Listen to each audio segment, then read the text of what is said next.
This is the Horse Radio Network. This is episode 200 of Horsemanship Radio, brought to you by Hands On Gloves, the all-in-one revolutionary bathing grooming gloves.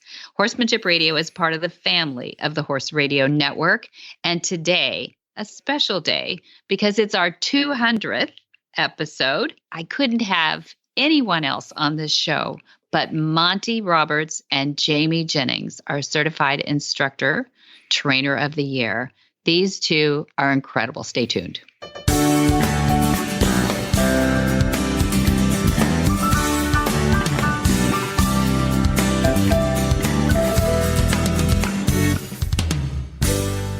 This is Debbie Loucks, and you're listening to the Horsemanship Radio. Thanks for joining us.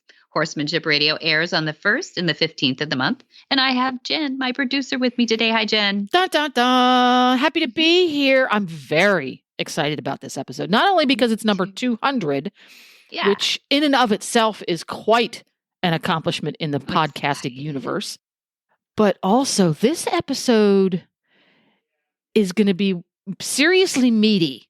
Going to have some really interesting conversations about horse training from the 30,000-foot view, which we do quite a bit of. But we're also going to have some really interesting conversations about horse training at a much more detailed level, which I think is going to be fun. And it's going to be cool because we've got Monty Roberts, Jamie Jennings, two different generations, two different disciplines. Jamie is an eventer. Monty is he does reining and Western disciplines and also racing. And I guess racing is the crossover, isn't it? Because both Jamie and Monty are very involved with racing thoroughbreds and also ex-racing thoroughbreds. Is that right? Yep, exactly. Yeah. OTTBs, the off-the-track thoroughbreds, and those that haven't even made it to the track yet. So there's starters, and there's also vocational transitioning going on too.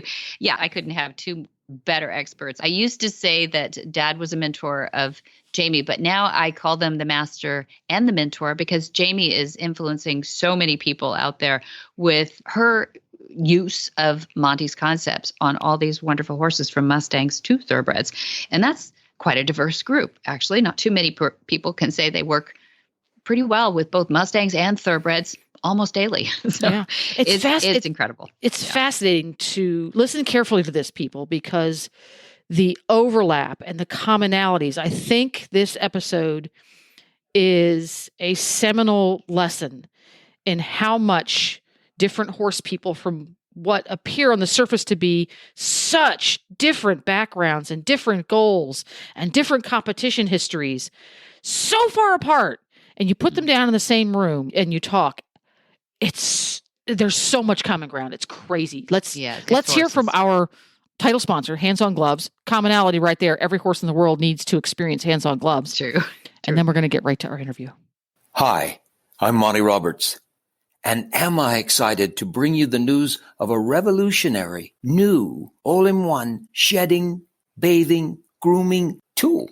Hands On Gloves. They are fantastic.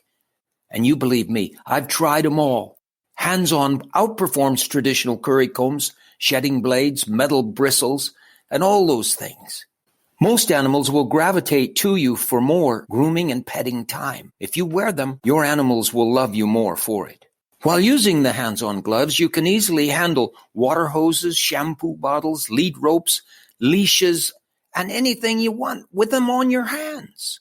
They are easy to clean, and they massage muscles and stimulate circulation while helping to distribute natural oils for a healthy skin and coat. Hands On is changing the way we bathe, de-shed, and groom our animals forever. Hands On Gloves. They are fantastic.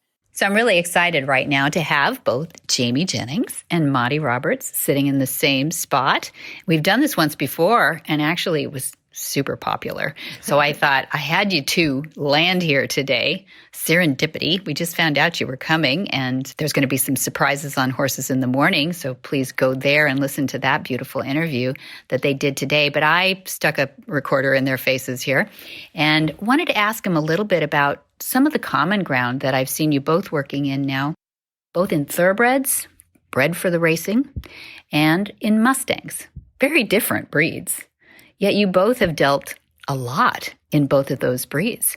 And I think your experiences, you have so much muscle memory in training both of those breeds.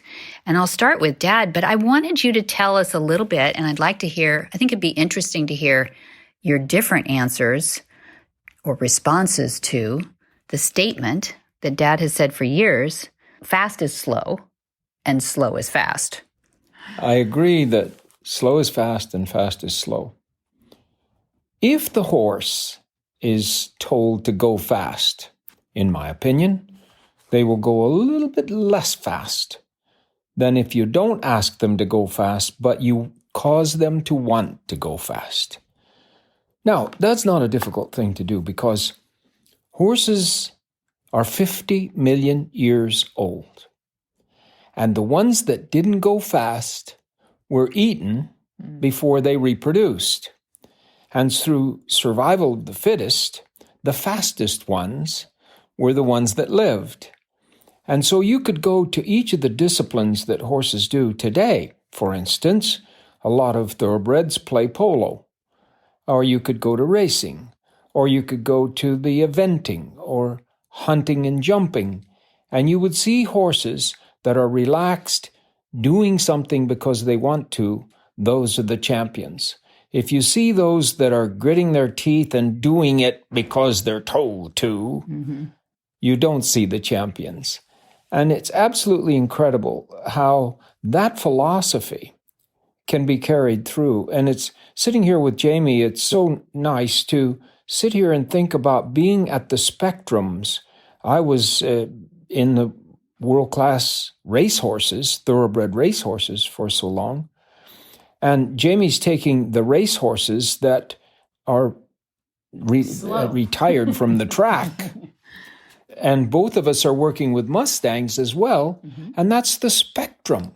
So we have the spectrum of the thoroughbred breed, and we have the spectrum of horses throughout the world. The mustang would be on one end of equus, and the thoroughbred probably on the other end of equus, if you think about the things they do.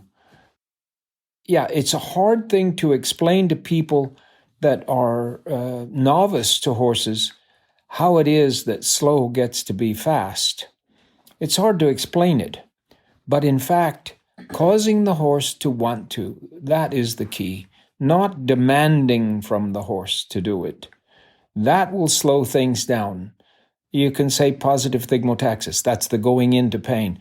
So you want the horse to go fast, so you hit him across the hip with a bat, with a riding crop. And he slows up a little bit. No, he doesn't. My horse goes faster. You think he's going faster because he jumps from it and then starts to look back at it and sort of press into it and starts thinking about stop. It's curious that a lot of the highest trainers in the world, the highest placed trainers in the world, failed to know that slow is fast. And fast is slow. Yeah. Jamie. Well, I'm going to take it from the other end of it, which is I used to be an exercise rider, and I got to see a very good picture of what a racehorse's day is like on the track.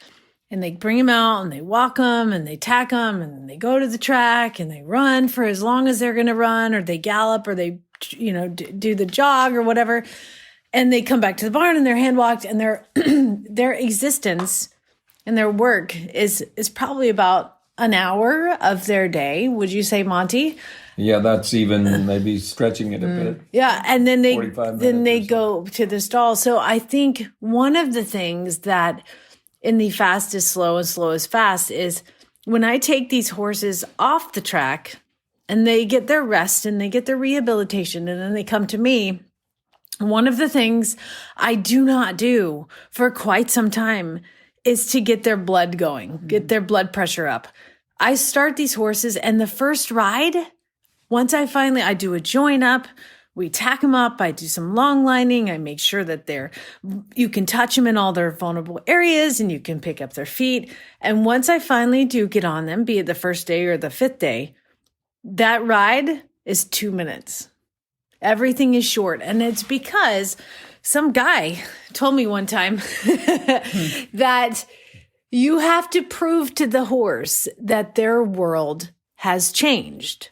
And very quickly, they will learn that that is not demanded of them anymore. That speed, that getting the heart rate up. And I'm an eventer, and so much of our thing is to get these horses' heart rate up and get them fit and everything. Well, that's going to take longer than a horse that is going to relax coming out of the barn and has a better understanding of what is being asked of them. So I take these horses out and I do a 2-minute ride after the join up and the long lining, and I sit on them for 2 minutes and I get off. They go, well, that was different. And then the next day, maybe I'll ride them for 10 minutes. And then the next day, 12 or 2. It just depends on what the horse needs. And you just have to prove to them that their world has changed. And so slow is fast and fast is slow fits right into that, because if I were to hurry up, we got to get on these horses, we got to move them, everything is going to take a lot longer than me just taking 2 minutes to work this horse and proving to them that the world has changed. Yeah, the only thing I could add to that, really, because everything she said is absolutely true. I might add that read your horse. Ride them, she was saying, 2 minutes or 10 minutes or 12 minutes and gradually go up. That's good. But as you're riding them, read your horse. And when they start to take the reins and say, let's go. Yeah, that's good. I'll just get off now. And they'll start to do their work because they want to, not because you force them to do it. And some of the horses want to run away. So then you stop down that running away. And when they stop down and their pulse rate goes down and you can walk them in circles or even a straight line, then you get off. Then you're reading your horse to reward them for what you want to do and cause them some discomfort when they're doing what you don't want them to do. And they will take you. They will take you to the winner's circle that way. When you start forcing them, you're on your way out. Yeah, good. Okay, people will appreciate that, and so will the horses, eh? Jamie, what most do you want your students to take from Monty's more than anything? What is it that you feel like you really want to impart to your students? And again, some guy told me this one time. This guy named Monty? Yeah, I know. It's weird. It's like he's right here. The thing that I really try to really hammer home is that no one has the right to say you must or I will hurt you. Because, I mean, there's no because. There's just no one has the right to say that. And a lot of times when you say that, you show people times where they or their trainers have said those words, not verbally, but in their actions have said, you must do this or I will hurt you. No one has the right to do that. And a lot of times I think people take that into their own life because humans, no one has the right to say you must or I will hurt you. So that to me is probably the biggest thing that I tried to let students know. And the horses as well, as a student.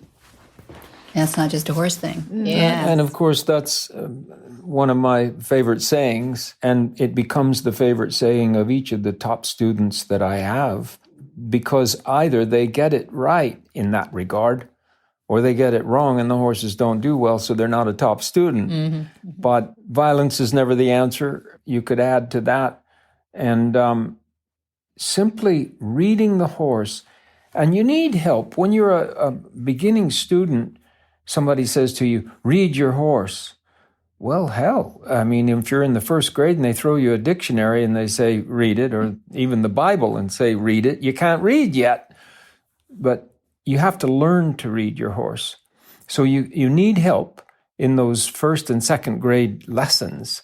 And someone like Jamie is helping a lot of people learn those facts. Reading the horse is a matter of listening to your reins, listening to the mouth of the horse and what they're asking you to do and what they want to do.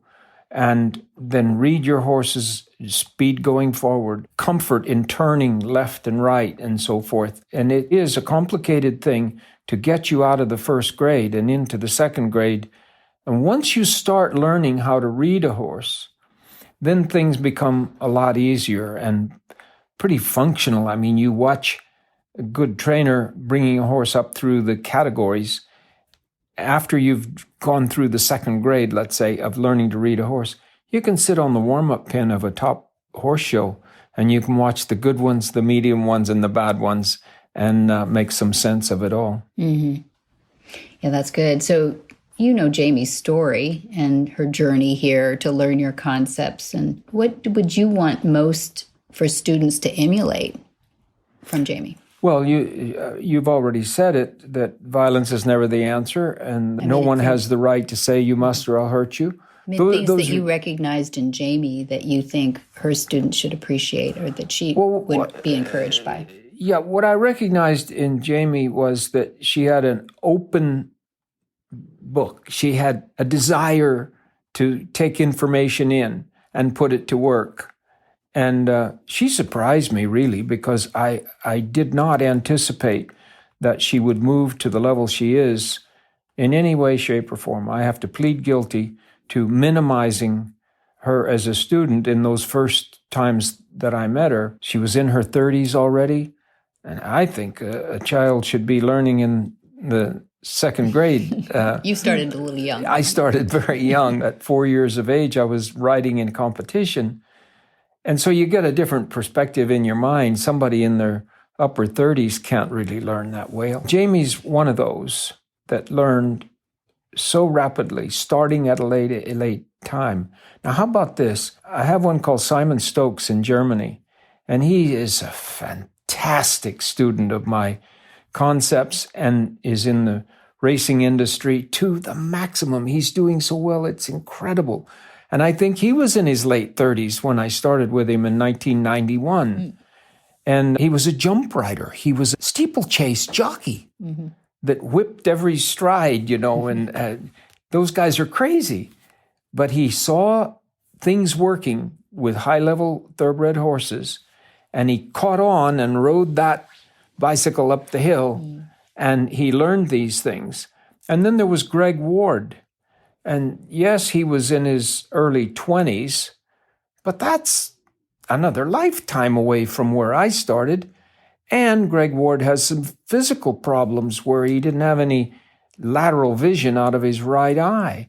And how in the heck do you make a good horseman out of that? When I said that to a friend of ours, he said, I'm surprised that he's on a cheap horse, $350 horse. But that horse is Greg's horse. And right now, the way you've put it to me before, that horse is his teacher, and he's got a chance to make it. And Greg Ward won 16 world championships, more than I won. It just had a fantastic career. So there you are, 3 of my top students in this world of ours. Started late, but learned it quick, are climbing a hill vastly faster than I ever made that same climb. Yeah, I've been at it a long time, and I can help them, and some of them can help me.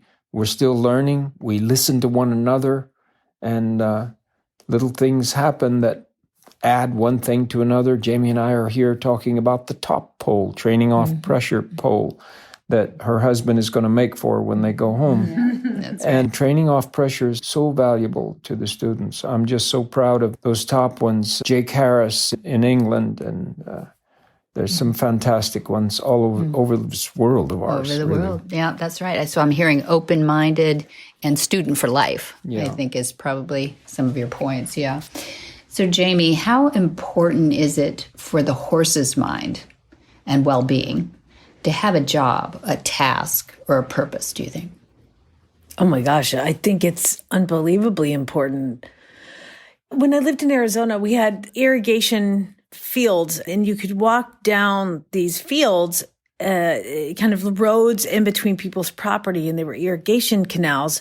And I would ride around and I would see every day these horses that just stood around that didn't have any jobs and nobody ever rode them. And I'm sure the people thought they were doing good by having this horse and didn't have to work, but then the horses get fat and then they get laminitis. And there's so many dangers that come with, look at humans. The obesity and heart disease and all the things that go along with sedentary lifestyles are so very dangerous for people. And I think for horses too, the sedentary lifestyle is dangerous. And I think too, yes, you may say, I can't exercise my horse anymore because he has a tendon injury or this has happened in the past and this has happened. Well, exercise their brain, get them learning, get them doing something, give them a sense of what's your favorite thing self-worth. To do? Yeah. What's something that you like to keep their brain engaged, even if they're maybe limited? Riding or not riding? Not riding? Well, let's say not riding. Yeah. Oh my gosh. One of the things I do all the time, every day, and it's one of my favorite things to do, is long lining. And I'll set up obstacle courses in my arena and cones and poles and all that. And I will work, and part of it is to work on my skill, but also long lining horses through these obstacle courses and really getting good at putting their feet exactly where you want. I did a demo in North Dakota this summer, and there was a girl whose horse was unsound and she couldn't ride him anymore, but she wanted to do something with her horse. And her name was Kendra and Cash. And Cash came out and we taught him to long line. And she has her horse back. She's able to do something with her horse because she couldn't sit on him and put weight on his back or whatever. He just couldn't stay sound for it. And now I've given her a gift of doing something with her horse that's connected, and it takes skill, and it's not lunging your horse in a circle and wearing them out. It's actually engaging their brain. And that's, to me, the most important part of before I even get on a horse. You have to engage their brain. You have to get them thinking about you. So long lining is by far my favorite. That's a good one. Yeah, that's a good one. Do you have a favorite? Yeah, there's no doubt in my mind that when you stop and think about it, we have to thank God for this survival of the fittest theme that God put these flight animals here on Earth to survive through. The ambitious ones that stayed busy and paid attention made it through. And they had babies that did the same thing. Made it through. Lazy horses were the dogs and the lions' best feed. And so they went quickly. And so the horses that have come through the 50 million years, 6,000 years, in domestication, they were the ones that wanted a job to do. They were anxious to do something every day, not just lay around and get fat. My word, if you think about it, the happiest horses in the world are horses that are doing something special. And they know it. It's unbelievable. You can just live with them and know how they feel. We kept Shy Boy so busy throughout his life, and he's in his 29th year now. And we can't keep him very busy anymore because he's really in a wheelchair now, and he's really old.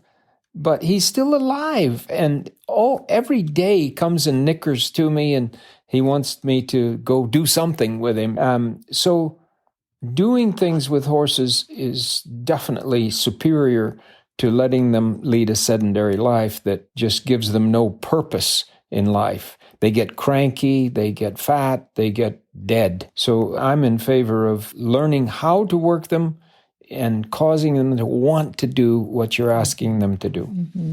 Do you do some trail riding too? I know you're pretty busy with all the horses that you're getting through for transition horses, but do you feel like that's an important part of balance in the horse's mind? Oh my gosh. I don't know what I would do if I didn't have trails. So I live on 20 acres and I have an arena, and it's just kind of an open grass field, part of it, the big pasture. But I have a neighbor, my next door neighbor, who his entire property is grown over and just a bunch of trees. And turns out he had cut trails in there to walk his dog. And he said, do you ever want to get your horse over here? We can put in a gate. And I'm like, yes. So the thing is, I have 20 acres of access to trails right next to my property, which is fantastic because every horse that comes to me is not sound to go jump and canter around and all that. So many of the horses they're going to be trail horses. So what I do is I start them out and once we leave the round pen, everything's incremental. We go from the round pen, then we go to the big arena. And then outside the arena is the front yard of a house. And we walk around the front yard. And the next day we may go down to the pond in the big pasture and walk around the pond and come back up. And then the next day, let's see how they do on the trail, and like Monty says, the best thing to have is a good gelding. Mm-hmm. Something that doesn't spook, is not quiet. And for those who have seen any of my training videos, you can see them on Facebook. I have the Duke, and he is 27 years old, and he's I call him the GOAT. He's the greatest of all time. He is the best horse in the whole wide world. And I mean, babies can jump on top of him, and he just looks at him like, dang kids, So he leads the way on trail day, and to have a really nice, solid gelding in front of him that doesn't care if he bumps into him or whoever, and then they give a really good example because horses synchronize adrenaline. They're going to find somebody calming to be around. Duke doesn't get affected by anybody anymore. He's like, I'm too old for this. So anyway, having a good gelding and then taking him out on the trail, letting him hear the wind between the trees and see the leaves blowing. You can't control when a leaf is going to blow. Might as well just teach them how to deal with things around their legs, and going through fences and going to new places. I think it's incredibly important. And again, if I didn't have access to that trail, I'd find something else to do because so many of the horses, they can't go run and jump. They have ocelots, they have tendons, they have knees, they have all sorts of things when they come off the racetrack or come to me with behavior problems too, that their owners are trying to put them in this one box and they might not fit in that box. So you have to figure out where they need to be. Mm-hmm. Yeah, that's good. So you do take the time to do that. It's super important. It doesn't take that long, though. And it's fun. That's it. If it's just around the block even, it's something different that they don't do in an arena. Yeah, good. Problem solving. I know this is still on the mental capacity of horses, but do you like to see problem solving in your horse? I know you would like them to work things out for themselves. You're very choice-based in your concepts. Yeah, I think that if a horse goes into an operation that is perfect, that my concepts anyway, when they come into an operation where things are done properly and you follow the rules that we've been going over here, that there is really no problem solving. And they have a problem to solve us, to show us what they want to do, and then we have a problem to go do what they want to do and do it well. But at the same time, I love problem solving. It's kind of strange, isn't it? But I did 41 countries. Demonstrations in England was probably 100 different demonstrations, at least. And 41 countries and 4,000 horses. And what do you think was the favorite for the audience of all the demonstrations I did? We generally did 4 or 5 horses, and the last one was a non-loader. Mm-hmm. I think that's how you pulled Jamie into this whole Sucked me right in. Got you on the non-loader. Yeah. The non-loaders, they would ride them to the demonstration. Yeah, sometimes. They would put anesthetic in their vein and knock them down to get them in the trailer and come to the thing, or deep tranquilizer at least to get them there. All sorts of ways to come there with horses that haven't loaded in 2 years or 3 years or something. And there was a lady in England that kept track and did a whole study on it. And she said that I worked with the horses 8 minutes away from the trailer, 2 minutes at the trailer. And when I said, now I want the horse to load, the average was 8 seconds that they were in the trailer. And boy, it makes you feel good to overcome things that maybe the horse has been to 8 or 10 different trainers. We had one in Arizona that had been in a trailer accident and couldn't even see a trailer from his paddock without going crazy. And they told me, no, that you can't do that one, you can't do that one. And I said, that's the one I want to do. And he did well. So problem solving, horses that run away. Jamie and I met over that problem, and it wasn't very long at all to what she not only learned that horse and how to keep him from running away, but she learned a lot of things, almost the reverse for another horse that had a running away problem, but was solved in a different way, but with the same concepts in mind, that you found what the horse was comfortable with and you caused him to want to do it.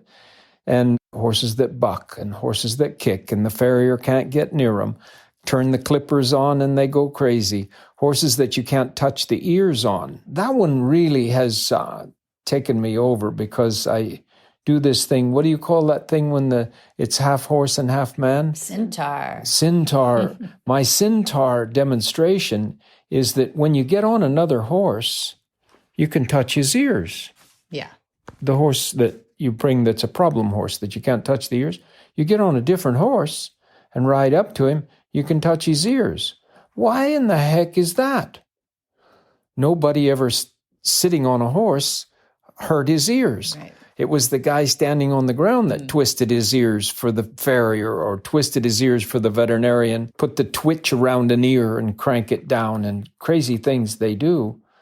But centaur man, you're up there and, they'll think about it a little bit when your hand gets up around the ears, but they see that you're not standing on the ground. And it becomes a problem-solving condition that is so fun to do. And then I have somebody come in, feet on the ground, and come between us and start touching their ears while I'm touching the ears. And suddenly then some human beings are okay to stand on the ground and touch the ears. So I have a lot of fun with problem solving. However, I would very much like it if the whole world didn't have to do any problem solving and everybody worked in a compatible way with the horse's mind so that they never caused problems. That would be nice. I took it as problem solving, letting the horse solve problems. And I would like to say that I do not like horses that solve problems. And I'll tell you why. Okay. Because I have a Mustang and his name is Zeus. And his mother was captured pregnant, and he was born in a holding facility in Nevada. And he lived there for 6 years. They must have hated him because he can open every gate. Right. He can do anything there is. He can open double-ended D-snaps. How? I padlocked his stall. It's open to the back, but I wanted him to stop going out the front. Yeah. And I put a padlock on. My farm sitter went by. She was like, send me a picture of a padlock on the ground. I'm like, no. I don't know how that happened. So his problem solving stemmed from boredom, Yeah, he's high level. You've got to keep his brain busy. Oh my gosh. So his problem solving is, and he's a Mustang. And people always say, does he want to run to be free and run to the hills and celebrate his Mustang spirit? No, he goes to the feed room and opens the dang door and goes and tries to eat all the grain. So problem solving. Fully civilized. Oh yeah, he's very happy to be domesticated. That's We've given him too little credit for their intelligence level. Most of the university work that I did had the horses right on the bottom of the list of all the animals we deal with for intelligence. And I've seen some incredible things. And as far as memory is concerned, I'm 86 years old and I have no memory at all, especially things that happened today, recently. I can't remember anything. Horses never forget anything. I was bucked off of a horse one time that was scared by a pig in a particular lane at a sales yard where I was helping out. This is way back in the 1970s.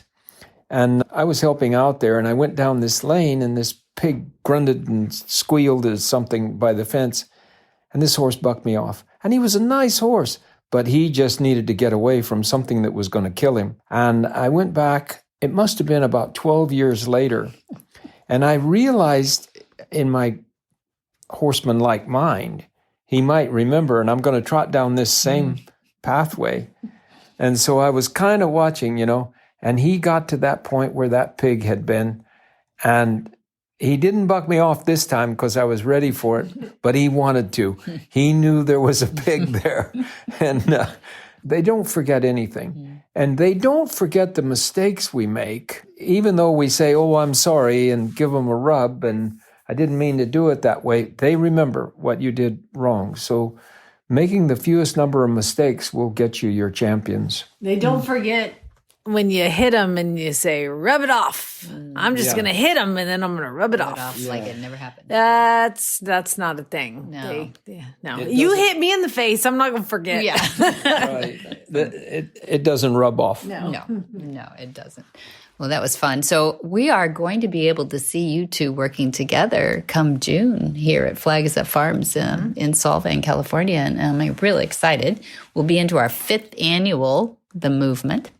We're going to have you back because we are all about the training of your concepts. But this year, we do a different theme every year, a little bit, variation. And this year is about health. So it's happiness, health, and horses, and how horses bring us health. They bring us health by getting outside. They bring us mental health, for sure. I think that's going to be important. But also, it's called the movement for a reason. I think movement creates health, and I think that's what you two were discussing today, is keep their mind healthy and moving and keep their bodies healthy and moving as much as we can. What do you look forward to in the movement this year? Well, Debbie, I think this year, we haven't done it before, I don't think. With the work we're doing with veterans coming back with post-traumatic stress, and the fact that when the horse trusts them, they know they can trust themselves. And they come back from wars not trusting themselves, their wife, their children, the boss. They just don't trust anybody. And you can see that military life tends to wash the trust out of people. Post-traumatic stress is not a disorder. It is not PTSD. It is PTSI. And injuries heal. And disorders tend not to heal. The thalidomide baby that's born with no legs is not going to heal. You can make legs for that baby and do things to help the baby. But that's a disorder. And so when you tell a military man coming back, or just simply a person who is disorganized in their mind through some familial problems or whatever, if you tell them they have PTSD, you're sentencing them to a lifetime because a disorder doesn't heal. And it would be nice to show some of our rising stars out of the military thing in the movement, how horses can help people because they're so honest and they're so predictable and they don't forget and they can trust, but they don't trust until you earn it. And those people come in a very disoriented fashion. We do some preparatory work and we incrementally step up to the join-up process. And when that person gets it right and the horse comes walking up to them and puts their nose on their shoulder, some of them just about faint. And we've had we had 4 years of scientific study to determine the outcome of these efforts that we're making. And it shows that we're doing probably better than anybody else in the world. And give the credit to the horses because they're the ones doing the work with the people. We guide it, we point them in the right direction, but the horses do the work. And once you see a clinic of this sort where you have really people in trouble coming and you watch the horses take them over and make them better, you fall in love with horses. I don't care who you are or how you think, you just have to fall in love with horses. And I have several people that have gone back to jobs that they had where they were dismissed because of the problems, and they got it back after they were here, and marriages that got back together, and children that stayed at home, and people that were bound to commit suicide and didn't, and will now say I was going to and I didn't, and lay that credit on the horse's shoulders. It's only the credit that we deserve is the credit of seeing how it works and setting up those movements that cause the whole thing to come together for them. That's exciting. It's really fun that it's expanding and growing. Happiness, health, and horses. What do you look forward to seeing at the... I don't think that there's anything I like doing more than hanging out with the two of you and working horses with Monty, and to be able to share the concepts and share the ideas that you have.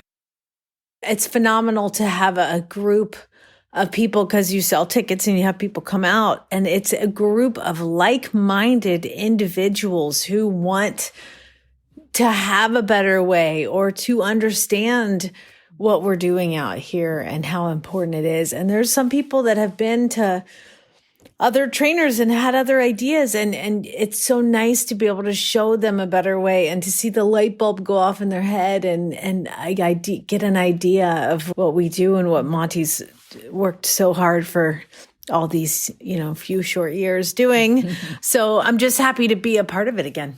So thank you. We're excited. We wouldn't do it without you. Actually, it's too much fun to have you here too. And we had a lot of fun last year. It's our 5th anniversary, which is pretty incredible, actually. Started off as a bit of an idea, and I think we'll keep her going.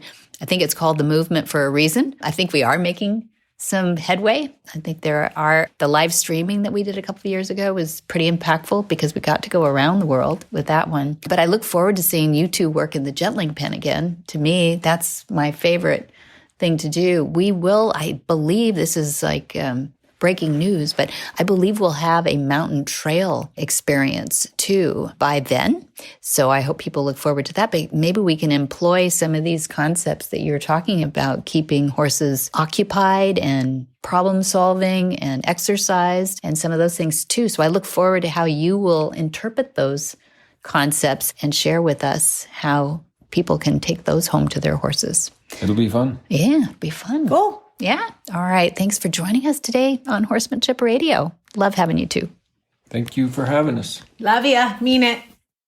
Let's talk about American Harvest. I spoke with the founder, John Paracha, this last week to share how well our transition horses are responding to his equine hemp pellets. That's what we've been feeding them while they're being trained for their next homes through adoption. Equine hemp utilizes their raw CBD technology and was designed by their veterinarian, Dr. Silver. They proudly utilize no chemical processing in the manufacturing of equine hemp, and it comes in 4-pound, 2-pound, and 1-pound packages. To get some for your horse today, go to ahihemp.com. That stands for American Harvest, so it's ahihemp.com. And you can sign up to receive 10% off on your first order while you're over there, too.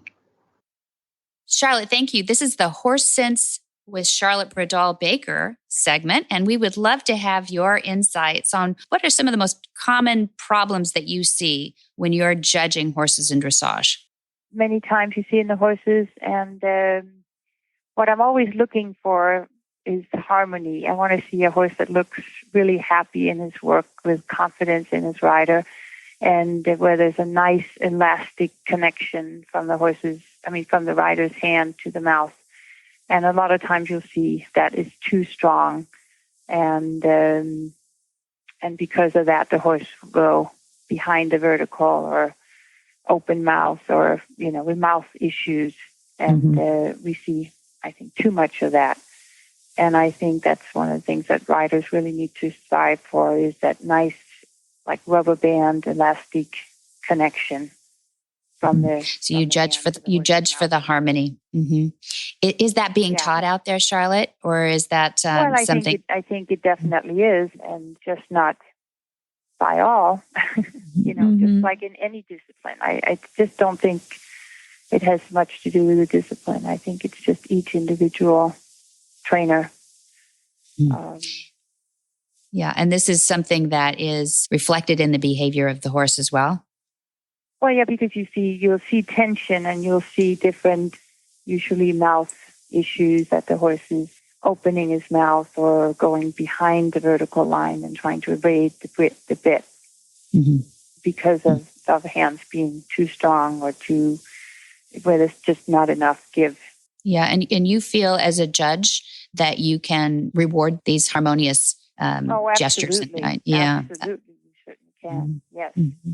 Do judges talk about these qualities? Do judges confer with each other? Yeah, all the time. That's one of the things I love about judging is that the discussions we have are just fantastic. Mm-hmm. Yeah, so we do all the time. On every break and dinner and stuff, we discuss all these things. Mm-hmm. And it's very, very educational for all of us to get each other's, feedback. Right. And you're living in both worlds right now, is so in shape and able to compete, but yet to be in the industry long enough to be granted a license to judge as well. That must be a small club that you're in. Well, the International Judges Club, yes. Mm. The national, congratulations. We have quite a few, but I've only been judging internationally for the last, I think, 5 years now. Mm. So that's been just a whole new world to get into that. And of course, it's very, very interesting to judge around the world. I judged in Australia earlier this year and in France. Very interesting. And also in the different countries, the styles can be a little bit different too. Mm-hmm. Mm-hmm. Well, congratulations for that. For all that you've accomplished, I want to have you back and you can tell us more about some of the travels that you've got coming up, which are pretty exotic. Thank you, Charlotte Bradall-Baker, for being with us today. Hi, I'm Monty Roberts. And I'm coming to you now to talk about the Monty Roberts Online University. There ought to be 6 months in everybody's life where they just live with their animals. I've been staying home, but 3 months now, I've been home with this virus thing. And the things I'm learning, we're bringing you a new series. What horses see, how horses see, and about horses seeing things. The online university is bringing you the last 3 years of my learning process, which I promise you is the learningest years I ever spent. The Monty Roberts Online University, you won't miss a minute of it if you get started on it. I love bringing it to you, and it's my shot to take my concepts to the next generation. Monty is looking forward to meeting some new friends, two-legged and four-legged, because right here we're in January, finishing up now with the introductory course, Module 1. That's the first steps to Monty's methods. Then February 3 through 5 will be Module 2. That's the join up. Then 7 through 9 will be introductory to Module 3, and that's long lining, a little bit like we're going to talk about a lot in 2022. And introductory course, we got a full introductory course, Module 4, preparation for the intro exams is 10 through 12. So those people that have taken 1, 2, and 3 before, come back for your preparation of the intro exams right there. And then 14 through 18, February 14 through 18, we have a Gentling Wild Horse course. And we'll be getting some fresh wild horses for that one. That's 5 days. And then we have behind that is the 21st through the 25th with Monty Special Training. And we'll be filming a lot of our online university. That's Monty Roberts University lessons and that. Then come March, we start off with the Horse Sense and Healing for our veterans and first responders. That's the 4th through the 6th. So if you know anybody, call our office. We'll give you the number at the end of this podcast. And then March 8 through 10, we'll have those modules starting all over again. 8 through 10 is Module 1, First Steps to Monty's Methods. 15 through 17 is Join Up. 22 through 24 is long lining, and then 29 through 31 is the prep for the exams. Then April, we have introductory exams. Finally, we get to take those exams and go on in our certification. And then on April 9th, we have a Horsemanship 101. Those are really fun. That's a 1-day, have fun with your girlfriends, bring a mother-daughter, a father-daughter, whatever. It's a lot of fun. And it's just basics. And if you've been around horses your whole life, you're still going to learn things because it's got Monty spin on it. So April 22 through 24 is Horse Sense and Healing again for our veterans and first responders. Then April 25 through 29 is another Gentling Wild Horse course. Really excited about those this year. People they're filling up, guys. So go fast. And then May 2nd through 13 are advanced exams. So those people that have gotten through all their exams prior to this and are ready to take the advanced exams, sign up for May because we only get these once or twice a year, depending on signups. May 2 through 13. And then May 16th through June 3rd is an advanced course. So you have to take the advanced course and pass that and then intern a little bit before you take your advanced exams. So it sounds backwards, but we got a lot of people jamming into the advanced exams. It's a big pipeline. There's a long pipeline. It's a big pipeline, especially with COVID. We have a lot of people in the landing pattern coming in from Europe. So, and then June, long haul here, is June 6th through 10. We have another Gentling Wild Horse course. And then 17 through 19 is the Movement 2022. And we're going to be talking a lot about that in the coming months. And there may be some familiar characters from HRN we'll be talking to about it too. So save those dates, June 17 through 19, Movement 2022. And then we have another Horse Sense and Healing at the end of June, 24 through 26. Dun, dun, dun. So basically, the way I look at this, you have stuff going on pretty much every single weekend for the next 4 months. Oh, yeah. We love a good party, right? We stay busy and have a lot of fun. If somebody they want to take a weekend or a couple of days and go, oh my gosh, we need to get away, but we need to have a horse fix, they can come out to Solvang. Mm-hmm. They can contact Flag Is Up Farms and say, hey, what's going on day X, Y, and Z, and make arrangements and come out and visit the farm and look over top of the wall at the gentling pen and see what's going on. Yeah, all that. So do that. So much fun. Solvang. I mean, you've got Danish capital of America. So there's Danish pastries and food coming out of your ears. Wine tasting, because we are next to Napa. We're the second biggest wine tasting area there is in the Western United States for sure.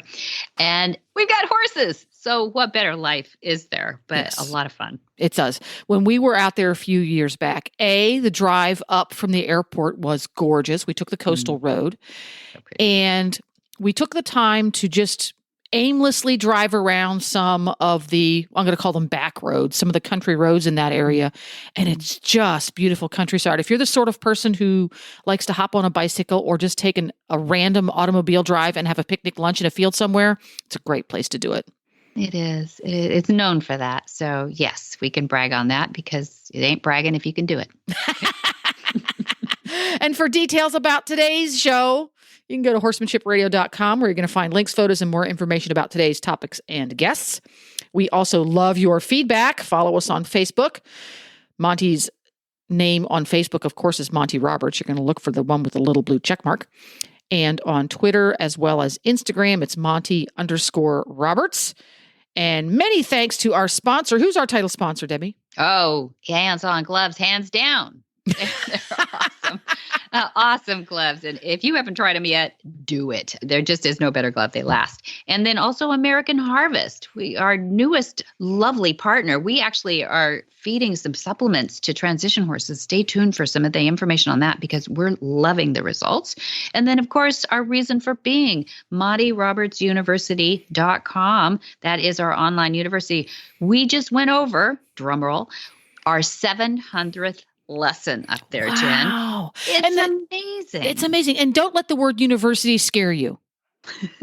Because we're not that smart. It's just a well-organized, beautifully done video archive. Demonstrating Monty's methods with horses in a way that it takes short little topics and smooshes them down to little short bits so you can absorb it better. Think of it as YouTube, but better.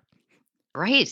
But we couldn't call it elementary because it's pretty good. You can't. So we called it university. But it's also called university because it's not just Monty. We have lots and lots and lots of other really high-end professionals on there in their own disciplines too. Oh my gosh. We have Charlotte Bradall, who is like the leading dressage judge now and mentor to the dressage champions in our nation now, and has been an Olympic medalist at the. So there's dressage. Then we have Will Simpson. There's jumping, right? He won the Olympic gold in Hong Kong, by the way. And we have Richard Winters. Everybody knows Richard Winters, mostly because of Sarah, his daughter. Sarah Dawson.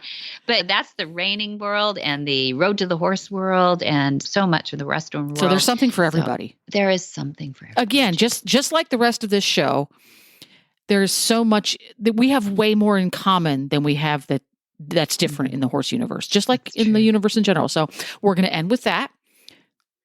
So there you go. Yes. So be sure to visit all the other great shows too, though, on the Horse Radio Network at horseradionetwork.com. And signing off, until next time, have many happy horse hours. Yay, 200. Yay.